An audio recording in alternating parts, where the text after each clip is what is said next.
Welcome to the Salty Pastor Podcast. I am Douglas Peak, and I am the Salty Pastor. We are currently in the Christmas season where we celebrate the birth of Jesus Christ.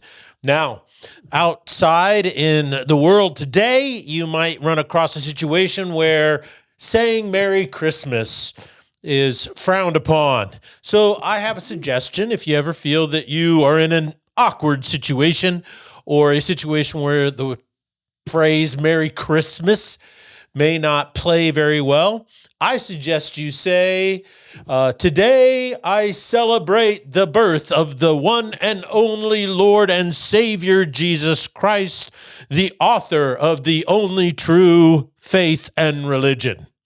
See how that goes over. I thought that was kind of a funny thing. So somebody else said it. I used it because I thought it was funny. Now, in the Christmas season, we are here to celebrate the birth of Jesus Christ. And so I hope that you, in and of yourself, are having a wonderful, joyous, loving, and happy and peaceful Christmas season. One of the things that I would like to focus on is not so much the story of Christmas, which I hope all of you are very familiar. I want to focus on the impact that the life of Jesus Christ has had on Western civilization, and how if we lose the impact and influence of Jesus, there are so many wonderful and beautiful things that we take for granted today that will be lost. And I don't want to see that happen. Therefore, we are focusing on the impact of Jesus Christ on Western civilization. And today, what I would like to focus on is the whole notion of justice. That's right, laws and punishment, otherwise known as jurisprudence. So we're going to focus on the law and where it came from and the principles of the law. You know, it's really interesting. In America, we're the only nation where you are innocent until proven guilty. In most nations today, even in Western democracies, you are guilty and you must prove your innocence. And yet, where in the world did this concept in America come from? Where do our laws come from? Where do our principles of what is just and unjust come from?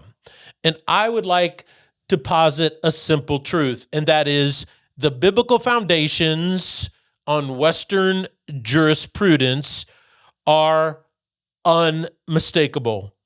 The teachings of Jesus and even the principles laid out in the Old Testament have shaped Western civilization jurisprudence, meaning the law and the development of the law and the principles of what is just and unjust, like no other belief system or philosophy.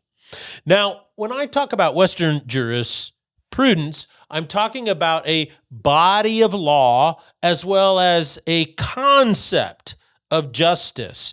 And this concept of justice and the laws that flowed out of it did not emerge in a vacuum at all. No, it's central principles of jurisprudence, meaning you have a law and we follow the rule of law. Number two, it's based on the core value of human dignity, equality, justice, mercy, natural rights, and moral responsibility. These were all shaped profoundly by biblical teaching, especially the Old Testament scriptures or principles laid out in the Mosaic Law, and then the teachings of Jesus Christ as revealed in the New Testament. Now, what I want to do is I want to show you how these principles were originally revealed in the scriptures, and then historically how they were seeded into the foundational underpinnings of all Western civilization. And I think it's critically important to understand this, because if you take away the influence of Christianity, then you're going to lose our modern day justice system. Now, for instance, let's just start with the Old Testament foundations of Western law. And that is, there's two very important principles that are revealed in the Old Testament that are the underpinnings of our legal system today. And that is, number one, is that we have laws, and this is called a rule of law. And this comes from the notion of Exodus 20, where you have 10 commandments. Now, think for a moment that you didn't know what the 10 commandments were or are. You're not aware of them. As a matter of fact, test yourself. Ask yourself, well, out of the 10 commandments, how many can I name? Well, I doubt you'll get all 10. Now, the point that I want to make is the content, however important, of the 10 commandments is not the principle. The principle is that there are 10 commandments, right? And so what this does is it says that there is a law, a moral law that is above the state, because the 10 commandments were given to the Israelites by God. And another example of this is in Deuteronomy 17. If you read verses 14 through 20, the principle that emerges is that there are limits on kings, that even they must follow the commandments of God. And so this was seeded into our jurisprudence in Western civilization. Very important principles. First of all, that the law has to be transcendent. It can't be created by kings or monarchs or parliaments or in some way, natural law can't be even created or made up by a Congress. You see, law is transcendent, and this is why you see the Declaration of Independence and the founding of our nation state that we have unalienable rights that come from God, our creator. They don't come from government or monarchs or kings or anything else. And this is really critically important, because if the law is transcendent, then that means kings and presidents and senators and representatives and judges and cops and firemen and priests and preachers and teachers and college professors, and you just keep on going. All politicians are subject to the same law as the people. We hear this oftentimes in America. No one is above the law. Well, how does that come true? How is that possible? Well, it's only possible if you presuppose that the moral law is above the state. And so the state must be subject, even the rulers of the state, to the moral law. Legal systems are laws that we write, and this is where it gets dicey, must be based on universal moral norms. And that's what's so difficult today, is that when the state or the government gets so big, it writes laws or regulations. And these regulations, which become laws and they can punish you and levy fines, can become very burdensome and punitive in nature. We saw this during the COVID lockdowns. And what happened is that if people were to gather, they could be fined. And we saw a very capricious, meaning arbitrary, application of this notion. And that is that unelected officials could make up laws saying you're not allowed to gather together, which is a violation of the Constitution. And that is called in one of the amendments, it's a free assembly. And so they said, because of a national emergency, we are going to take away your constitutional right to gather. Well, there was, in some states like California, massive fines were levied against churches, and they attempted to seize properties and to shut these things down. Since then, of course, the courts have come and ruled in favor of the churches, and they basically said that any fines that were paid had to be refunded, and the people who were supposedly under the burden of paying a fine were released from that. And the reason for this is because the legal system has to be based on natural law, or universal moral norms. You can't make up more and more and more laws for the sole purpose of punishing people. So where did these ideas come from? Well, they came from the Old Testament, and that is law is transcendent, and even kings and rulers are subject to the same law as people. And over time, you see this, not just the principle is revealed in the Old Testament, but you really see it play out in history through the Christian church. The early church fathers, Augustine wrote a book called The City of God. And he argued that all earthly justice or jurisprudence must conform to the divine justice. And this is really important because what it does is it not only defines what justice is, but it limits it as well, right? And that's really the difficulty with justice in the corruption of justice throughout history. What you see is that there's no limiting factor on what oppressive governments want to do to their people. And they expand, right, the law. They expand what they consider to be just and unjust. And there's no limiting principle to what it can do. Whereas in Western civilization, the notion that there is a law that transcends the state and the state is subject to it comes from the notion that earthly justice must conform to divine justice. If you move forward, Augustine was in about the 4th century up until the medieval times. This is the 9th century through about the 12th or 13th century. And you see Thomas Aquinas, who was a great theologian. He wrote a bunch of books. He didn't finish them, but they were called the Summa Theologica. And so he was a really great figure. And he argued that the Mosaic moral law must be the model for universal moral norms.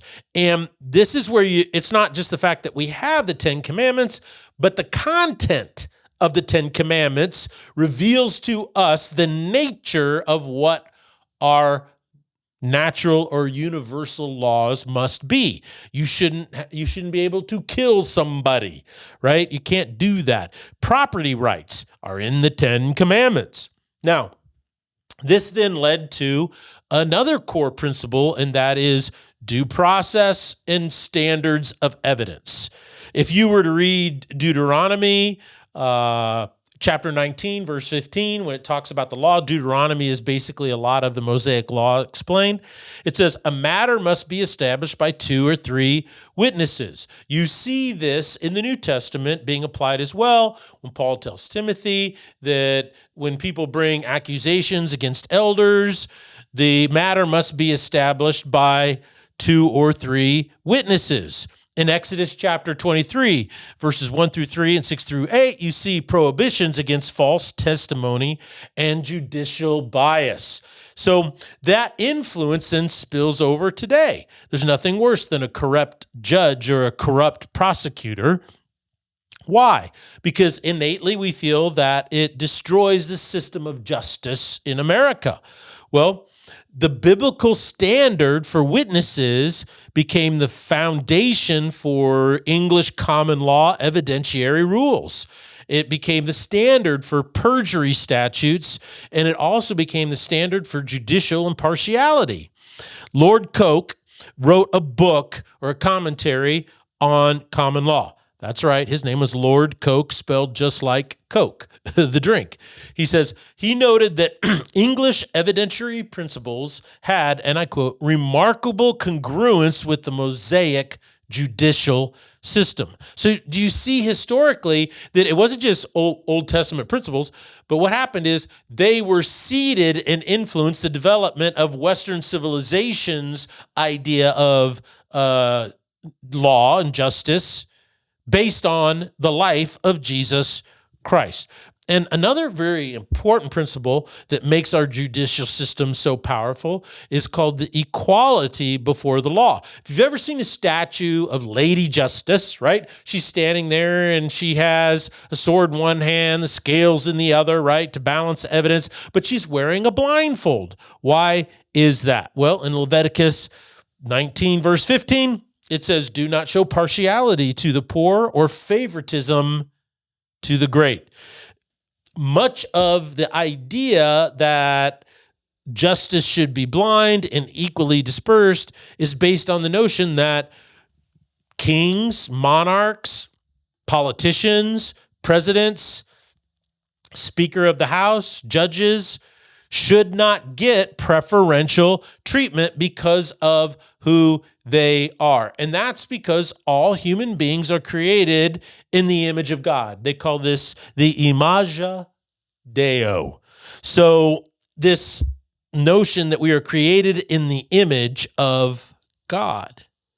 And so because of these texts in the Old Testament, the principles became clear, and that is every human being has an inherent dignity, and legal equality is grounded in universal human worth.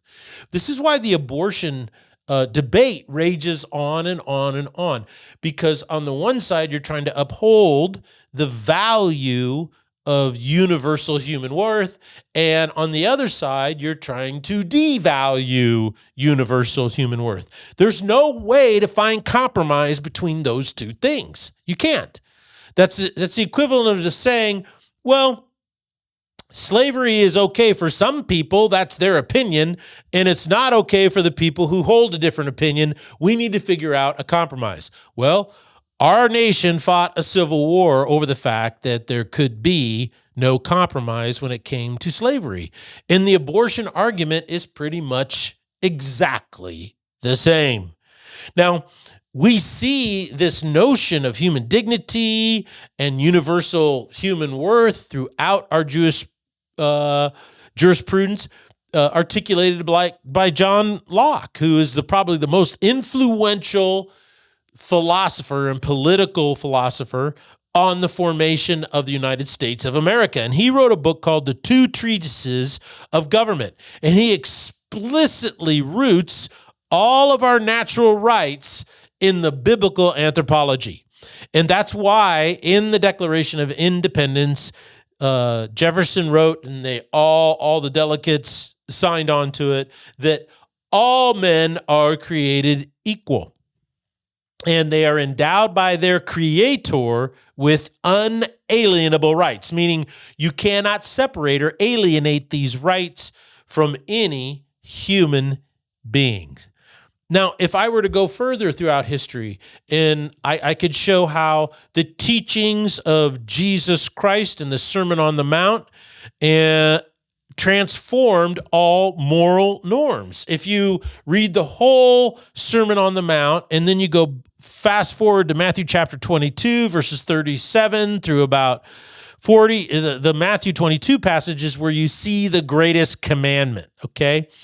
And the principles that are revealed in the Sermon on the Mount, Matthew chapter 5, 6, and 7, and then in Matthew chapter 22, the greatest commandments, is that there is a moral responsibility intrinsic inside of you. And so in our judicial system, we translate that by saying the intent matters as well as the act itself, okay? So the motive of why a crime was committed is very important in our legal system. The prosecutors and the police are required to establish motive or intent in order to charge somebody with a crime. The greatest commandment, love your neighbor as yourself, is the organizing principle of justice. Not only should we treat everybody the same, but we should develop laws that treat people favorably and stop bad behavior or behavior that treats people unfavorably. In other words, you can't do something that you wouldn't want done to you. And the biggest issue here is the eradication in Western civilization of the blood feud. And that is a rejection of the issue of vengeance. And this is the foundation of proportional justice. Now, oftentimes when you hear laws come up, you hear an eye for an eye and a tooth for a tooth is radical. And Gandhi has a quote where he says, if you practice eye for an eye, the world would be blind. And you think, wow, what a a notion that is. But just think about that for a second. What is he actually saying? Because in the Old Testament, the whole point of an eye for an eye and a tooth for a tooth is proportional justice. If you're speeding, they can't lock you up and throw away the key for 35 years because you were speeding. That is not a proportional sentence. If you commit bank fraud or cheat on your taxes, the punishment must equal the crime. And so it's a notion of proportional justice. Gandhi's point eradicates the notion of proportional justice. First and foremost, it's just not true, because if you have an eye for an eye, the world doesn't go blind, because everybody realizes, wow, if I go poke somebody's eye out, then my eye will be forfeit. And that tends to stop that bad behavior. You see, it's an incentive-based proportional justice. Now, Gandhi may be making a point, let's give him the benefit of the doubt, that it's good to practice mercy. Well, mercy is great, and you can practice that, but only when you have a proportional justice system. If you don't have a proportional justice system, you cannot be merciful. You know, if you go back through history, Augustine in the 4th century, once again, in his writings, he used the teachings of Jesus to develop the Christian concept of liberty that must be ordered. And this is what influenced what is known as canonical law, or like the natural law, or the standard moral law. Aquinas in the 13th century incorporates Christian moral theology into natural law theory, which became the backbone of Western jurisprudence. One of the things that's really germane to the jurisprudence, the justice system in Western civilization, particularly America today, is the notion that we need to treat everybody equally under the law based on human dignity. And that idea came from Jesus Christ himself. When Jesus said, suffer little children to come under me, he says we need to protect the vulnerable, women, children, and the poor. The story of the Good Samaritan says we have a legal concept and a duty of care.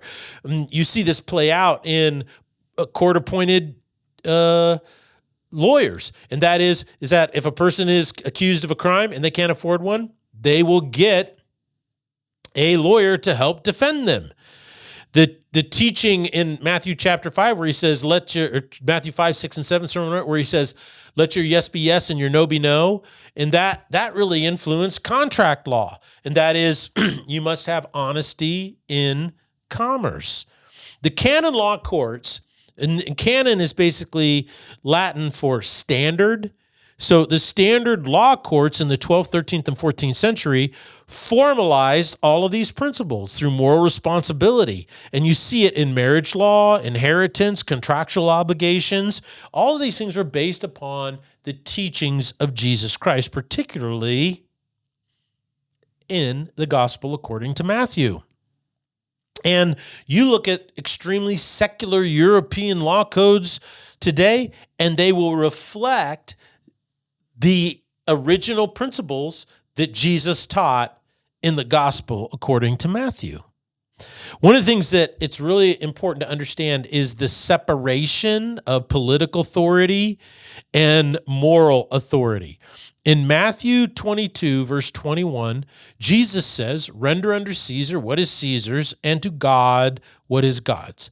Now, this has gone through many different influential impacts upon society, but one early on in Western civilization was the notion that the state is not absolute.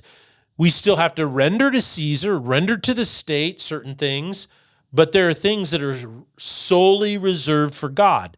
Now, if you think about that for a second, the implication is clear, and that is what is reserved for God is different than the state. So there is actually a separation of church and state, and that God's moral divine law limits the state, right? And it brings about religious liberty and a freedom of conscience.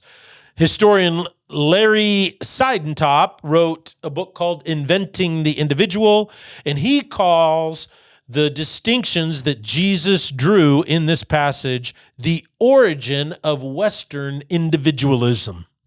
So there's no way to get around that Christianity and the development and its influence over the development of law during medieval times. You just can't. Like, for instance, you take the Justinian Code. I don't know if you're familiar with this or not. Maybe you don't remember this from history. I didn't. I had to dig into it a little bit. But in the 6th century, the Christianized Roman legal code, known as the Justinian Code, incorporated some very important biblical principles. Number one, protection for the poor, legal rights of women, prohibitions against infanticide and abuse, and foundations for modern civil law. And this was the beginning, if you remember, of Charlemagne's second Holy Roman Empire, which was pretty massive. And what's really interesting is that the Justinian Code was developed by Christian bishops, and they brought in all of these moral things. So it's shocking to me when I hear feminists talk today about how Christianity is oppressive to women. And I'm like, have you ever read a history book? Because the notion that women had legal rights came specifically from Christianity and Western civilization in the 6th century in the Justinian Code. If you fast forward 600 years and you're in the 12th century, there's a thing known as a standard law as Gratian's Decretum, and it was written in 1140. And what Gratian's Decretum did is synthesize biblical teaching and early church commentary into a comprehensive legal system. It introduced this notion. This is in 1140 AD. The right to a fair trial, legal presumption of innocence, rules of evidence, marriage and family law, basic human rights. And so it's interesting that monarchs, even though they didn't write in the notion innocent until proven guilty, this idea that our founding fathers 500 years later wrote into our Constitution, this is where it originally showed up for the first time in Gratian's Decretum. Harold Berman, a historian, called canon law the first modern legal system in all of Europe. Then you fast forward 100 years in the 13th century, and you have what is known as the Magna Carta. And King John was forced to sign it. He tried to revoke what it was, but it's really interesting because the Magna Carta did some basic things. It limited kingly authority, the right to judgment by the law of the land, not the whims of a king, protection of church freedoms, and the beginning of what is known as constitutionalism. Stephen Langton, the Archbishop of Canterbury, was the principal architect of the Magna Carta. He was thoroughly trained in biblical law. Then you fast forward a couple of hundred years beyond that, and you have what is known in the 16th century, very early 1515, I think, the Protestant Reformation. The reformers like John Calvin, Zwingli, and Luther, they all believed in covenantal community, and they all believed that rulers must be accountable, and they actually taught early on principles of separation of spheres, they called it, and that is the separation of church and state. And you can see these ideas woven into the first constitutional republic in Europe, which was the Dutch Republic. You see it in English Puritan legal reforms that influenced the pilgrims that came over to America. And then you see it in our early constitutional thoughts and ideas. And that always leads to our founding fathers. And that is John Locke, as I said earlier, the most influential philosopher for the founders. He derived something called natural rights in equality. And they come from the Imago Dei, the doctrine of image being created in the image of God. He cited in his writing scripture over 1,500 times. Have you ever heard that in a history class in public school? No, you have not. In his political writings, he cites scripture over 1,500 times. To say he wasn't influenced by these biblical principles is simply ridiculous. When you look at our Constitution and the notion of limited government, checks and balances, inalienable rights, freedom of conscience, all of these things were developed from Christian theology from the notion of human fallenness. Even early church fathers like Tertullian wrote about the freedom of conscience. All of these principles written into our Constitution came from Christianity and Christianity alone. I could keep going on and on and on, but Christianity has been one of the most powerful forces in shaping our justice system today. And Western jurisprudence wouldn't exist without it. All you have to do is go to countries outside of Western cultures and look at their legal system, and you can see plain as day the difference in black and white. Well, I'm going to leave it there today. All of this happened because Jesus Christ was born on that day. And Christmas, December 25th, is when we celebrate and honor his birth. May you experience the joy and love of my Savior, Jesus Christ, this Christmas season. And I just hope that the blessing of everything that he has brought to this world would fall upon you. This is Salty Pastor signing off.